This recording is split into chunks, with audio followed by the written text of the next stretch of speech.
በስመ አብ ወወልድ ወመንፈስ ቅዱስ አሐዱ አምላክ አሜን። በዚህች ቀን የቅዱሳን መርምህናምና እህቱ ሳራ 40 አገልጋዮቹም በሰማዕትነት አረፉ። የዚህም ቅዱስ አባቱ የአቶር ንጉስ የተቀረጹ ስማቸው ቤል፣ አጵሎን የሚባሉ ጣዖቶችን የሚያመልክ ነው። እናቱ ግን ክርስቲያን ናት። ይህም ቅዱስ መርህምናም ወደ ዱር ሂዶ አራዊትን ያድን ዘንድ እንዲፈቅድለት አባቱን ለመነው።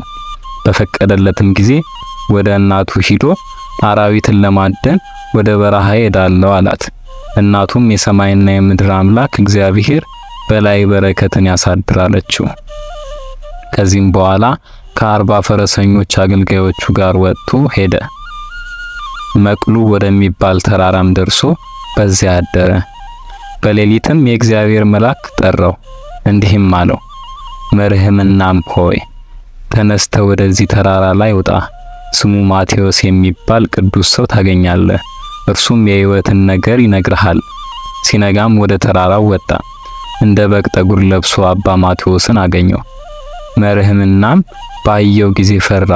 ቅዱስ አባ ማቴዎስም ልጅ ሆይ ወደ እኔ ቅረብ፣ እኔም የእግዚአብሔር ፍጥረቱ የሆንኩ እንዳንተ ሰው ነኝ አለው። መርህምናምም ከአባቴ አማልክቶች በቀር አምላክ አለን አለው። አባ ማቴዎስም የክርስትና ሃይማኖትን ከአባቱና ከመንፈስ ቅዱስ ጋር የክርስቶስን ሕልውና በተለየ አካሉ ሰው መሆኑና መከራ ተቀብሎ መሞቱን መነሳቱን ወደ ሰማይ ማረጉንም የፍርድ ቀንም እንዳለ ለጻድቃን በጎ ዋጋ ለኃጢአተኞች ቅጣት እንዳለ አስተማረው። መርህምናምም ከራሷ እስከ እግሯ ለምጽ የያዛት እህት አለችኝ። የአምላክን ስም ጠርተ በጸሎት ብታድናት እኔ አምንበታለሁ አለው። አባ ማቴዎስም እኔ አድናታለሁ፣ ና በአንድነት እንውረድ አለው። ከተራራው በወረዱ ጊዜ አባ ማቴዎስን በመንገድ ትቶ ቅዱስ መርህምናም ወደ እናቱ ሂዶ ሁሉን ነገራት። እህቱንም በስውር ወደ አባ ማቴዎስ ወሰዳት። አባ ማቴዎስም ወደ እግዚአብሔር ጸለየና ምድሪቱን አመሳቅሎ መታት።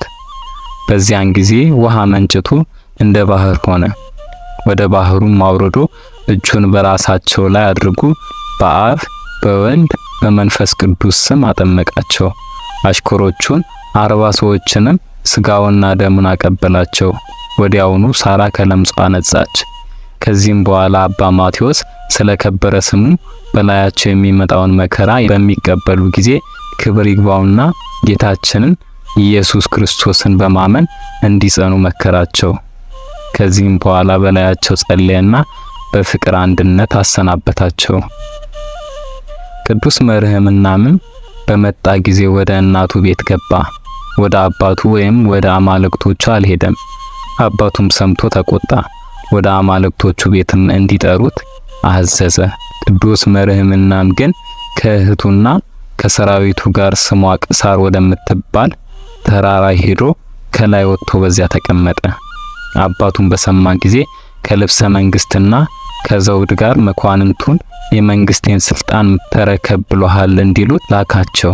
እርሱ ግን በቁጣ ተመለከታቸውና እኔ ክብር ይግባውና የጌታዬ ኢየሱስ ክርስቶስን ፈጽሞ የማይጠፋ መንግስት እሻለሁ አላቸው። የአቶር ንጉስ አባቱም በዚያን ጊዜ ተቆጣ። ልቡ ፈርቶ ይመለስ ዘንድ አገልጋዮቹን በፊቱ እንዲገድሏቸው፣ ካልተመለሰ ግን እርሱንም እህቱንም እንዲገድሉ አዘዘ።